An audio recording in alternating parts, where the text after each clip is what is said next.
Halo, Assalamualaikum warahmatullahi wabarakatuh. Gimana kabarnya hari ini teman-teman? Semoga sehat selalu ya. Oke, pertemuan kali ini kita akan melanjutkan materi dari pengantar manajemen humas. Kali ini saya akan bercerita gitu ya, menjelaskan sambil kemudian memberikan contoh-contoh dan studi kasus yang menarik terkait dengan media apa saja yang sering dan baik gitu ya untuk digunakan oleh seorang public relation. Kira-kira teman-teman sudah tahu belum ya jenis media apa saja sih yang biasanya digunakan oleh public relation? Oke, yuk kita cari tahu sama-sama.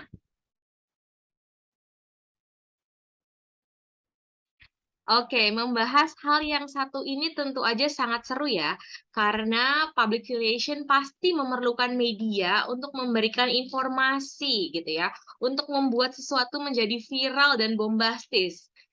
Nah, sebenarnya apa saja sih yang teman-teman tahu tentang media public relation nih? Saya mau kasih clue nih dari gambar ini.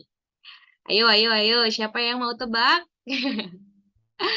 Oke, kita balik dulu ke definisi media. Sebenarnya apa sih yang dimaksud media public relation?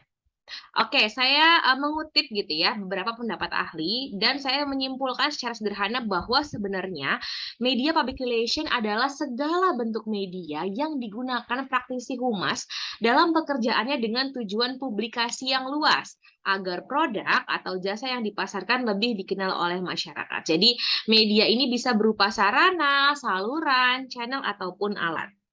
Nah, di sebelah sini, sebelah kanan teman-teman bisa lihat ada yang namanya misalnya kita pakai radio atau TV gitu ya. Ada communication, ada information, membentuk trust dan reputation. Kemudian juga ada events gitu ya. Ini adalah contoh-contohnya gitu ya. Nah, media ini biasanya digunakan oleh praktisi public relation untuk melakukan publikasi dan berkomunikasi dengan stakeholder-nya. Media komunikasi juga biasanya dikenal sebagai aktivitas menjalin pengertian dan hubungan baik, gitu ya. Jadi dengan adanya membangun media, maka kita juga sedang membangun hubungan baik. Oke, tools apa aja kemudian yang digunakan oleh seorang public relation? Nah, di sini ada banyak jenisnya ya. Bisa jadi menggunakan foto gitu ya, mungkin di berita gitu ya, bikin rilis ada fotonya. Ada video klip, itu juga bisa ya. Misalnya kita mau bikin Mars dari perusahaan kita, mau bikin jingle gitu ya.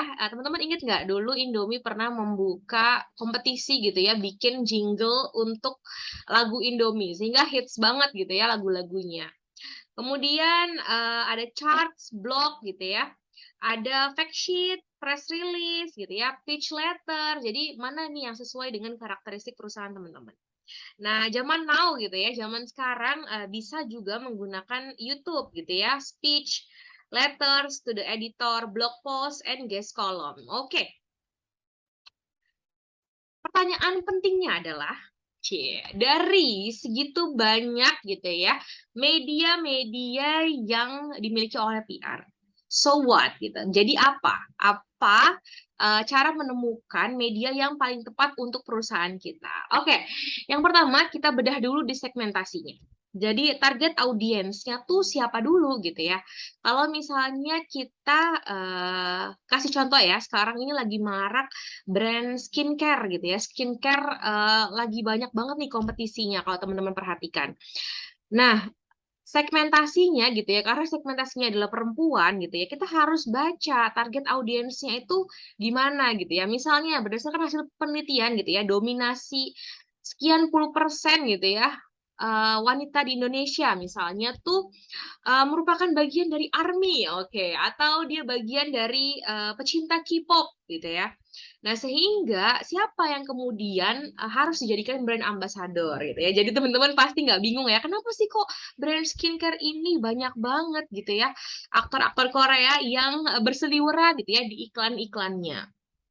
Oke, the right one on the right time. Nah, ini penting juga gitu ya. Kalau kita udah tahu segmentasi kita siapa, maka kita akan tadi pilih satu orang gitu ya yang akan jadi brand ambassador. Ini akan sangat mempengaruhi gimana citra perusahaan kita gitu ya. Dan gunakan juga di waktu yang tepat gitu ya. Jadi viralkan itu disesuaikan dengan kondisi gitu. Jadi kita lihat dulu nih isu yang lagi naik soal apa sih? Oke, misalnya isu lingkungan lagi naik gitu ya. Makanya kenapa ketika pada waktu isu lingkungan naik gitu ya, banyak perusahaan, ambillah contoh misalnya Starbucks gitu ya, mereka pakai strategi green marketingnya.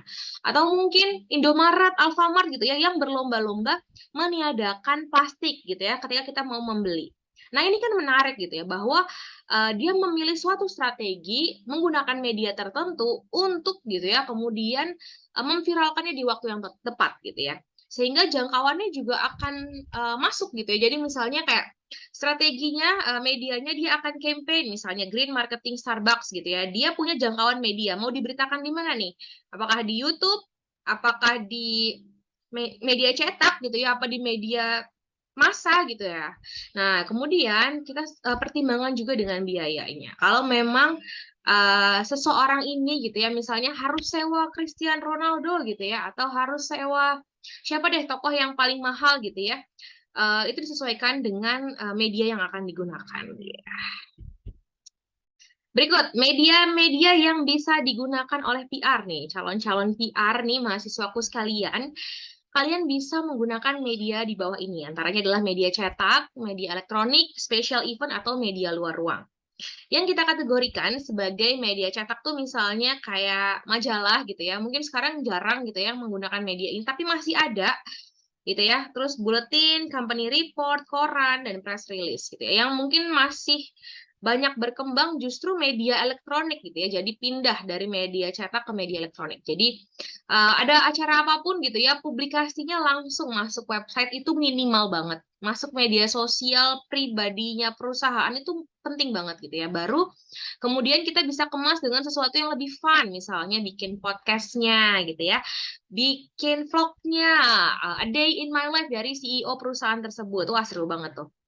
Nah, terus juga iklan-iklannya gimana di TV, video, YouTube. Atau kalau bentuknya campaign PR gitu ya, bisa menggunakan iklan layanan masyarakat yang ditampilkan di special event, misalnya masuk ke poin nomor 3. Jadi, teman-teman mungkin pernah ya kalau naik kereta api, MRT gitu ya, lihat gitu ya, ada banyak baliho, terus ada juga video gitu ya yang ditampilkan itu sesuai dengan campaign-campaignnya dari pemerintah ataupun dari perusahaan lain. Jadi seringkali kita nggak sadar gitu ya kalau kita sedang dalam keramaian, kita akan lihat reklame, kita akan lihat event bazar misalnya, sponsornya tuh jelas banget gitu logo di tendanya atau di backdrop dari panggungnya gitu ya, ada sesuatu yang diselipkan.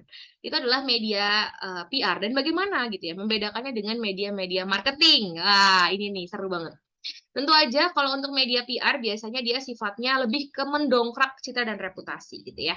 Jadi nggak langsung hard selling dia, tapi lebih ke soft selling. Dia mungkin hanya menampilkan logonya atau melantunkan jingle perusahaannya gitu tanpa harus berteriak-teriak dalam event tersebut misalnya, ayo coba dan beli produk kita gitu. Tapi biasanya sih ini akan berjalan selaras gitu ya. Akan ada tim marketing PR misalnya yang merencanakan event tersebut. Lalu media luar ruang tadi udah sempat dibahas, ada poster, billboard, reklame gitu ya. Ini meskipun cukup konvensional gitu, tapi masih cenderung banyak dipakai, terutama ketika ada pemilihan pilpres gitu ya, mungkin tahun 2024 mendatang, maka ini akan tetap dipakai gitu ya, meskipun sudah banyak media online. Wah, oke, sekarang kita akan bahas, Bu. Jadi ketika saya misalnya mau magang di perusahaan X, saya mau bekerja di perusahaan X gitu ya.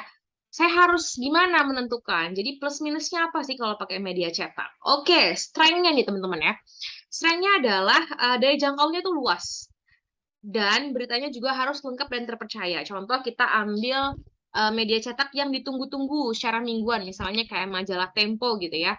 Meskipun banyak media online, tapi validitas gitu ya dari data itu biasanya untuk majalah-majalah tertentu gitu ya, dia masih memegang ya, dan masih ada banyak orang yang berlangganan meskipun ada kelas tersendirinya gitu ya. Tetapi kekurangannya memang komunikasinya justru lebih searah gitu ya, nggak bisa ada feedback karena kita kan cuma baca baca, oh ternyata ada berita tentang perusahaan X di sini. Tapi kan kita nggak bisa tanya gitu ya. Tapi waktunya juga pendek. Biasanya terbitnya bisa mingguan, bisa bulanan.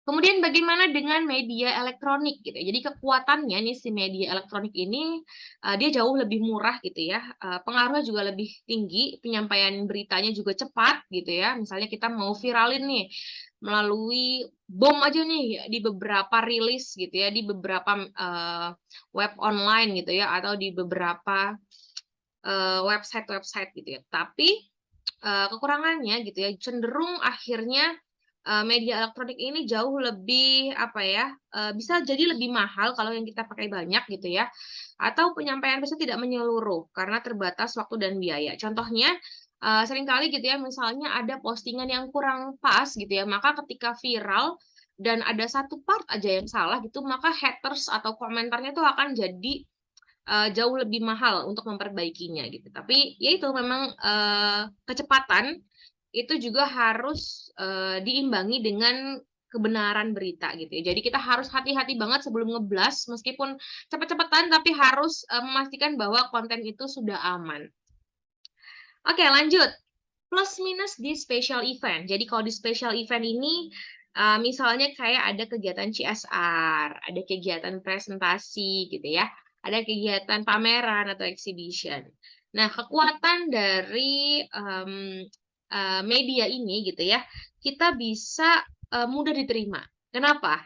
Karena pasti dong public relation-nya atau marketingnya udah terlebih dahulu menyampaikan direct direct gitu ya secara langsung sehingga akan sangat mudah dimengerti pesannya. Jadi nggak bias, nggak ada noise gitu ya. Karena kita yang menyampaikan secara langsung cenderung lebih mudah diterima oleh masyarakat.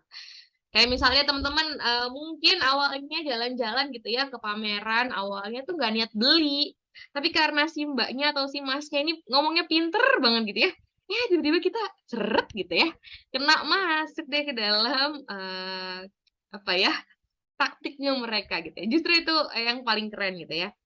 Atau bisa jadi gitu ya, zaman sekarang tuh karena direct sales, misalkan menggunakan email tuh udah agak jarang ya. Justru sekarang ada kebocoran data pribadi yang justru kadang direct sales tuh justru masuk ke WA kita masing-masing. Nah ini nih, ini weakness-nya adalah akhirnya customer bisa jadi merasa tidak nyaman gitu ya, karena terlalu terlalu private gitu ya. Nah, tapi kekurangan lainnya juga kalau bikin pameran, presentasi itu kan pasti butuh biaya yang jauh lebih mahal karena harus bikin booth, bikin panggung misalnya. Bikin exhibition itu kan mahal. Nah, tapi terbatas waktu juga. Misalnya sewa gedung hanya sekian jam. Jadi harus kita hitung-hitung banget nih plus minusnya media luar ruang. Oke, sama dengan tadi exhibition dan special event gitu ya di media luar ruang ini juga cenderung biayanya lebih mahal dan paparannya itu keuntungannya gitu ya bisa berkali-kali karena misalnya kita taruh buklet lagi apa poster gitu ya billboard di perempatan gitu ya atau mungkin di tempat-tempat yang ini ya yang ramai maka paparannya itu bisa berkali-kali dan meningkatkan awareness gitu. Tapi kalau untuk feedback langsungnya ya sama juga enggak karena cuma terpapar aja beritanya. Oke, dengan adanya revolusi industri 4.0 ini, yang menjadi menarik adalah media public relation kemudian tumbuh gitu ya. Ada social media, ada big data, ada mobile technology, ada user generated content. Jadi sekarang mainnya gitu ya, udah di level electronic public relation, cyber PR. Jadi PR ini udah pakai internet gitu ya, untuk mendukung kecepatan gitu ya dan bermunculannya PR agensi dan juga marketing agensi. Terus gimana? Dengan adanya teknologi ini justru semakin gitu ya mengubah pola komunikasi PR gitu ya. Jadi mulai beralih gitu ya, dari yang pakai tadi media-media 4 tadi itu jadi annual report tuh mungkin nggak perlu dicetak, tapi bisa diunduh di website gitu ya. Begitu pula press release gitu ya, bisa langsung diupload. Jadi nggak perlu kirim-kirim ke jurnalis, bisa kirim langsung ke WA-nya gitu ya dan juga menggunakan kata pencarian yang mudah dipahami. Di sini saya menampilkan beberapa ciri new media yang memang membuat akhirnya new media ini tumbuh dengan cepat gitu ya, karena ada interaktivitas di sana. Orang-orang bisa komen, orang-orang bisa share, bisa save. Nah, akhirnya kehadiran masyarakat online gitu ya, social presence-nya itu jadi tinggi. Jadi kemungkinan publisitasnya juga akan boom gitu ya. Dan ada sesuatu yang bisa lebih kreatif gitu ya, bisa pakai sound, bisa pakai efek, filter. Terus kalau kita mau lebih menarik lagi pakai soundnya tuh ya yang bener-bener lagi happening gitu ya. Kita bisa personalisasi sesuai dengan kebutuhan perusahaan kita. Nah, alasan berkembangnya penggunaan internet oleh praktisi PR gitu. Jadi memang ini perubahan yang cukup menarik gitu ya. Jadi jangkauannya lebih luas gitu ya, tapi isunya juga cepat menyebar. Sehingga yang harus digunakan justru gitu ya all package media. Jadi kita menggunakan integrated marketing communication, menggunakan keseluruhan media yang berjalan beriringan. Jadi nggak beda-beda. Kadang tuh kekurangannya akhirnya dengan adanya internet ada informasi yang lebih dulu gitu ya, sementara yang buletin bulanan itu tertinggal gitu. Tapi jangan kayak gitu. Kita harus punya launching yang berbarengan. Kemudian satu divisi dengan lainnya itu harus saling bersinergi sehingga hasilnya itu dapat kita nikmati bersama-sama. Nah, di online PR ini gitu ya, eh di sini ada tabel gitu ya, bagaimana kemudian online PR ini tujuan utamanya adalah attracting visitor through search. Jadi naikin gitu ya pencarian di web tuh yang paling tinggi. Nah, kemudian juga membangun campaign gitu ya, dan juga engagement dialog, banyak engagement dengan followers, dengan subscribers gitu ya. EPR activities ini juga banyak ditentukan oleh berbagai hal gitu. Satunya adalah big idea atau propaganda yang kita sebarkan ke publik seperti apa. Nah, viral agency itu siapa aja? Jadi mungkin ada resellernya, ada buzzernya gitu ya. Sampai kemudian ada influencernya mungkin ya, sehingga kita nggak akan jalan sendirian, tetapi kita punya tombol-tombol untuk kita nge-push pemberitaan kita. Tujuannya sama gitu ya dengan publikasi konvensional. Di elektronik PR ini kita berharap adanya hubungan yang baik, reputasi yang baik, dan relevansi dengan program yang kita buat. Gitu. Nah, ini macamnya bisa menggunakan website, blog, social media gitu ya. Tujuannya untuk memaksimalkan medianya. Oke. Saya punya contoh menarik nih, teman-teman. Jadi ini adalah salah satu apa ya? Campaign PR gitu ya. Lace collaborates with Edelman. Jadi ini agensi Edelman ini dia mengkampanyekan gitu ya menggunakan tadi apa namanya? Kok sampul sih, bungkus lace-nya itu untuk viral di medsos gitu. Jadi mereka mencoba tadi yang mana yang paling cocok dengan wajah kita, terus mereka post di sosial media gitu. Jadi ini kreatif banget gitu ya, tujuannya jelas aja udah memperkenalkan lace gitu ya, awareness-nya pasti naik. Lebih dari itu mungkin pembeliannya juga orang bakal pengen nyoba ikut viral, jadi mereka ya beli produknya gitu. Jadi sekali tangkup 2-3 pulau terlampaui. Siap. Yeay. Nah, ini tadi bedanya adalah kalau di PR memang tadi kalau tadi iklan Lays itu ya, kita bisa lihat bahwa targetnya itu lebih ke bagaimana dia menggunakan free media. Jadi nggak banyak uang yang dikeluarin untuk promosi gitu ya. Tapi mereka menggunakan campaign tadi, misalnya campaign post your uh, foto gitu ya with Lays untuk exposure yang lebih tinggi gitu. Jadi gaining media coverage-nya tuh lebih kena gitu ya.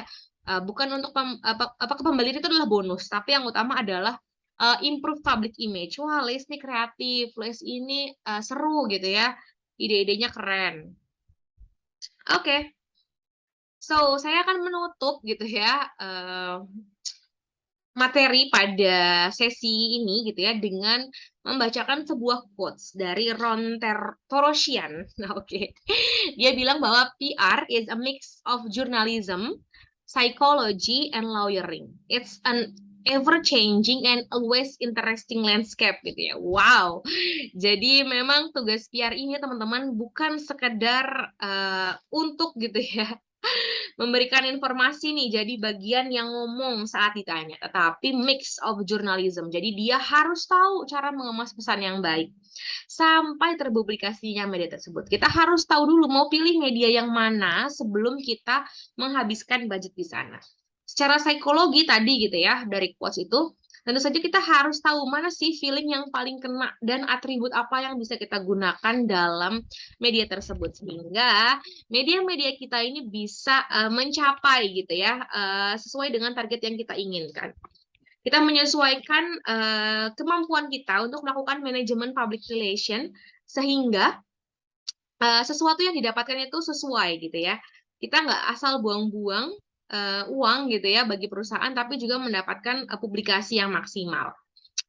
Oke, saya mau tantang teman-teman untuk memilih gitu ya. Tadi kita sudah bahas weakness and strength-nya, kita udah bahas positif negatifnya gitu ya. Kita udah juga bahas dari jenis yang media paling konvensional sampai yang paling kekinian gitu ya, ada cyber PR. Nah, menurut teman-teman gitu ya, di era sekarang nih, media apa sih yang paling relevan gitu ya untuk digunakan public relation? Coba teman-teman sebutin satu jenis media, alasannya dan contohnya. Tadi saya udah kasih contoh list, coba cari contoh yang lain gitu ya. Teman-teman boleh komen di bawah nama NPM, kemudian tuliskan medianya apa, dan alasan kalian memilih media tersebut. Plus minusnya kalian tunjukkan gitu ya. Saya ingin lihat analisis kalian terkait dengan media yang saat ini banyak digunakan gitu ya. Oke, terima kasih. See you on next video. Bye-bye. Wassalamualaikum warahmatullahi wabarakatuh.